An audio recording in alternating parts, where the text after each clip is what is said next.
Jordi Vidal, bonjour. Alors Jordi Vidal, théoriste, comme je le disais, donc théoricien, critique, comme on dit pour te définir. On t'a connu directeur de la culture, on a connu ta démission, on t'a connu directeur des Beaux-Arts. Là, tu n'es plus que théoricien critique et auteur de vidéos et de films. Alors, les gilets jaunes t'ont fait sortir de ta tanière. J'avoue que moi-même, ça m'a fait aussi, et ça m'a aussi réveillé. On te savait Jules et Jim, et maintenant on te sait gilets jaunes. Donc, la question c'est pourquoi tu trouves, contrairement à mon ami Julien Marion et à Pierre Pérouse, que c'est pas des pulls à sueur et que c'est vraiment une révolution en marche, si j'ose dire. On va ôter une révolution en marche, ou du moins cette analogie. Ce qui est vraiment notable, c'est que ça fait à peu près une vingtaine d'années que quelque chose est mis de côté, à savoir la question sociale. Et voir apparaître de façon magistrale, sur un délai d'un mois et demi, comme sujet central la question sociale, et non plus les questions de genre, d'identité, de racisme, de colonialisme, C'est un d'anticolonialisme, peu des babales etc. qu'on nous lance pour nous divertir. C'est des babales qu'on lance pour divertir. Et le retour de la question sociale comme question essentielle me semble déjà un fait majoritaire et un fait indéniable et extraordinaire. Le deuxième aspect aussi, qui est assez important et qui est même central, c'est la référence à la Révolution française. C'est-à-dire que tout d'un coup, un mouvement émerge, et ce mouvement qui émerge fait revenir, comme le dit Walter Benjamin, une instance du passé pour mettre en cause le présent. Et donc toute cette reprise, toute cette façon de penser l'histoire, cette façon de se réapproprier un moment historique essentiel pour la planète, la Déclaration des droits de l'homme, l'universalisme concret, etc. Déclaration des droits de l'homme et du citoyen, pas celle de 48, parce que il y a une Pas différence celle de fondamentale. 1948, non, pas Voilà. celle de 1948, elle est un peu plus ancienne, donc celle de la période Parce que révolutionnaire c'est droit et française. devoir à l'époque. Exact. Et ça, c'est pas rien. Non, ce n'est pas rien. Il n'est pas de devoir sans droit, pas de devoir, etc. Voilà. Donc, on est tout à fait d'accord là-dessus. Donc, ce retour d'une instance refoulée comme sujet central, c'est déjà un autre aspect essentiel du mouvement des Gilets jaunes. Je rajouterai un Voilà. dernier point, qui pour moi est aussi déterminant. Dans toutes les périodes révolutionnaires, un théoricien, par exemple, du conseillisme, qui s'appelle Anton Pankouk, dit qu'en une semaine de grève autogestionnaire, un prolétaire en apprend plus qu'en 30 ans de militantisme. L'exemple des Gilets jaunes est symptomatique de cet état de fait. En un mois et demi, les Gilets jaunes en ont plus appris sur ce que c'est qu'un débat démocratique, sur ce que c'est que la reformulation de la démocratie, sur ce que c'est de redécouvrir le sens du dialogue, de parler à l'autre, de communiquer avec l'autre, de discuter. Les grandes révolutions ont été aussi des grands bavardages, où les gens apprennent à se connaître. La dimension humaniste du mouvement des Gilets jaunes, elle tient à ce retour de l'humain dans le rapport social de l'un avec l'autre. Et c'est sa première victoire. Alors, il y a la réappropriation du drapeau français et de la Marseillaise. Alors, parce que ça a été déconstruit, le drapeau français et la Marseillaise. Pendant des années, il y a eu des polémiques. C'est un chant violent. Et justement, après la réappropriation des symboles de la patrie, de la nation, parce que le terme de nation aussi, c'est important, on parlera de la violence et la dénonciation de la violence de la part du pouvoir. Mais revenons d'abord sur la réappropriation des symboles de la nation, de la patrie et du chant révolutionnaire, la Marseillaise. J'ai présenté il n'y a pas longtemps un film sur quelqu'un qui fut mon ami quand j'étais jeune, qui était Étienne Roda-Gil. Et dans ce film, une séquence tournée en 2004, il évoquait ce qui était arrivé en 2001, à savoir lorsque, lors d'un France-Algérie de football, la Marseillaise a été sifflée. Et Étienne Roda-Gil disait, il ne faut pas oublier que pour l'Europe entière, la Marseillaise a été un chant révolutionnaire de libération. Ce qui émerge aujourd'hui, ce n'est pas une reprise de la Marseillaise telle qu'on peut la voir à droite ou à l'extrême droite. c'est tout au contraire la reprise de cet élément émancipateur. En Espagne, dans les années 30, il y avait des zarzuelas où on chantait, où on reprenait la Marseillaise.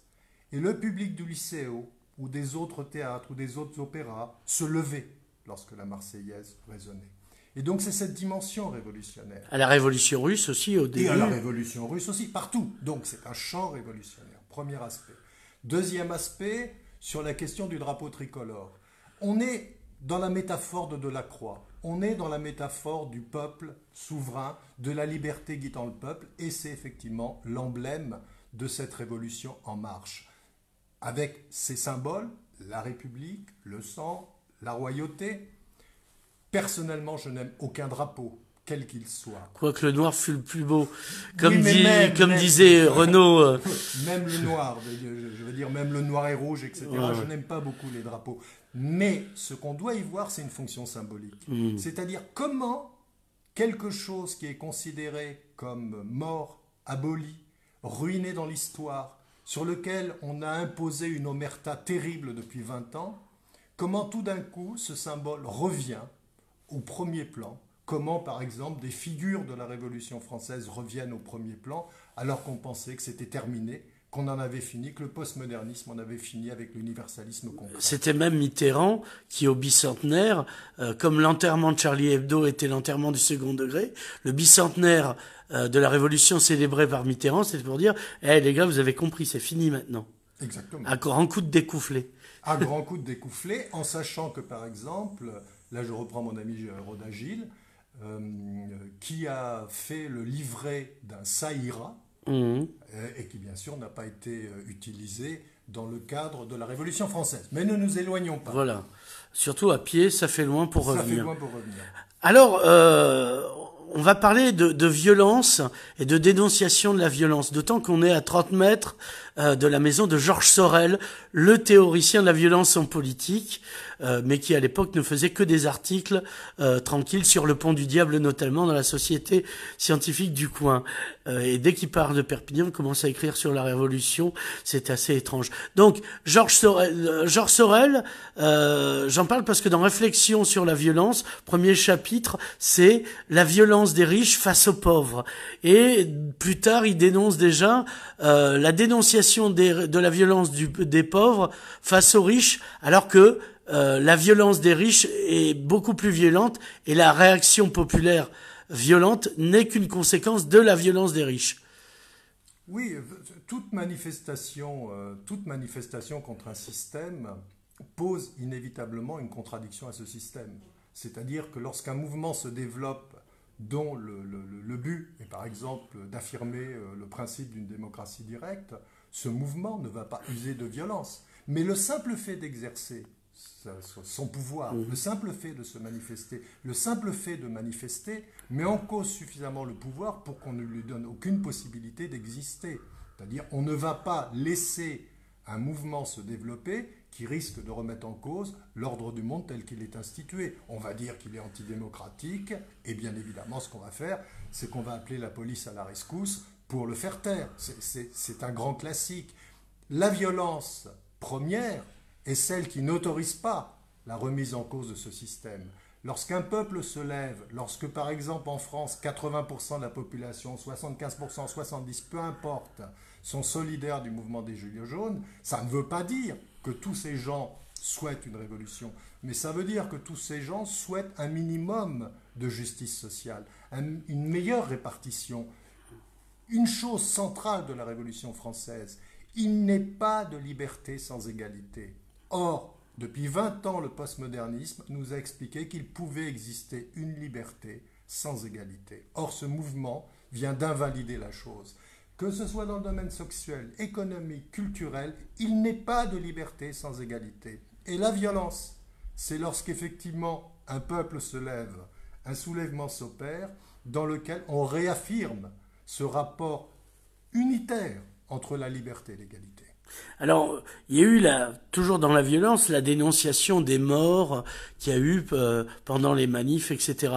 mais qui a oublié les morts, par exemple, les suicides chez les pompiers, chez les policiers, les infirmières, les profs, en amont, ou à l'époque encore en plus amont, à Orange, ex-France Télécom. Tous ces morts-là, c'est pas de la violence, mais les morts qu'il y a à des barrages, c'est de la violence. La vulgarité, comme disait Oscar Wilde, c'est la manière dont se comportent les autres. Oui, on va accuser par exemple les pilleurs, on va accuser les vandales, etc. Mais il n'est pas pire vandalisme que celui qui est exercé par l'hypercapitalisme contemporain. Les traders, par exemple. Les traders, l'endettement massif, etc.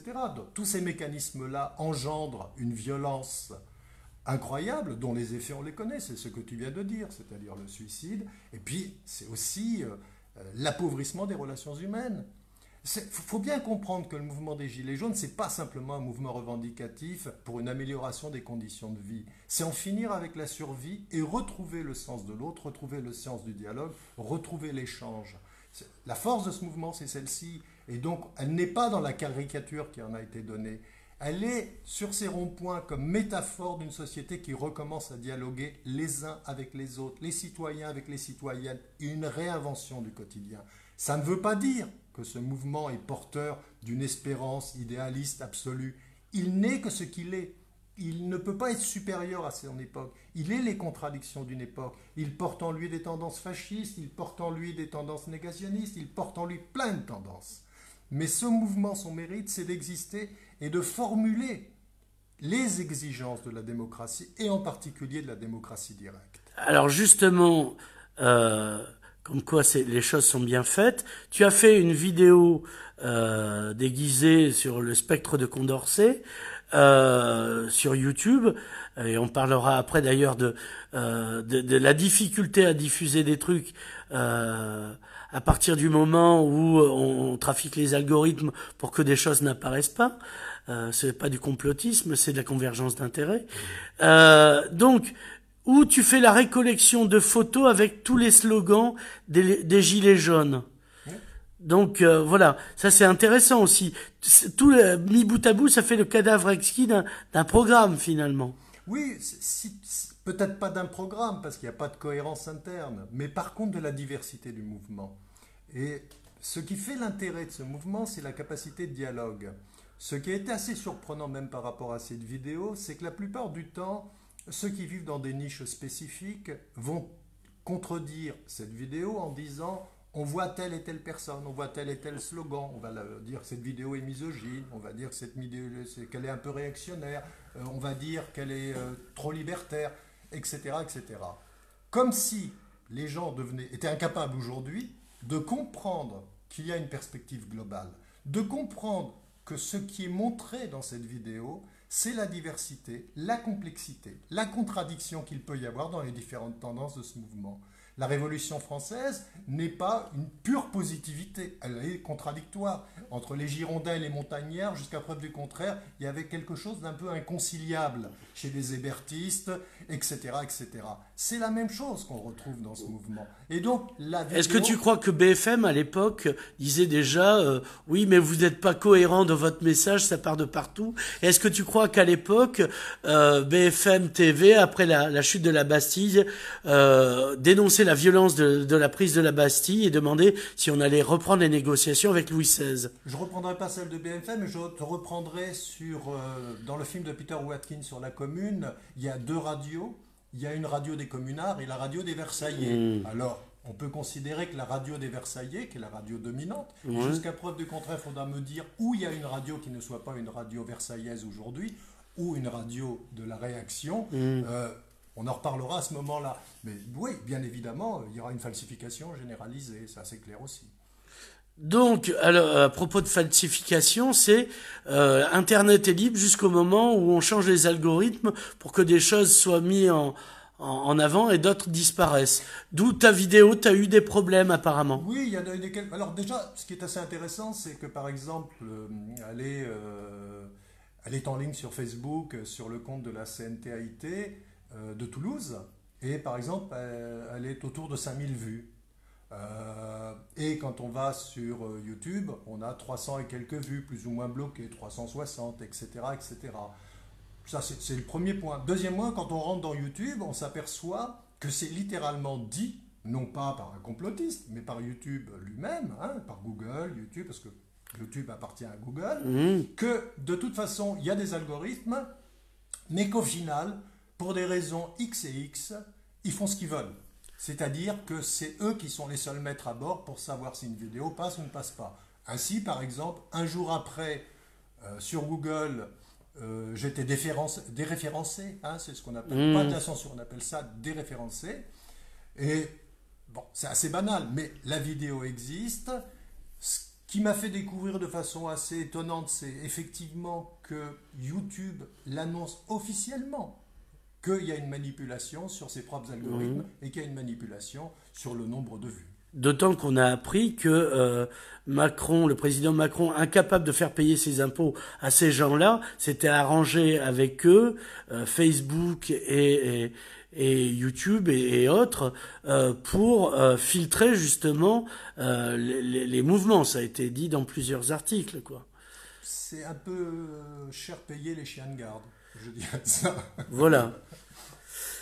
Bien, bon, ben je crois qu'on a fait le tour. Oui. Donc on va te dire merci, renvoyer à la vidéo qui s'intitule comment ? Qui s'intitule comment quoi ? Ta vidéo sur YouTube. Gilet jaune, image d'une révolution moderne. Voilà, et voir aussi dans l'archipel contre-attaque la référence. À bientôt pour une prochaine séquence. À bientôt à toi, et merci.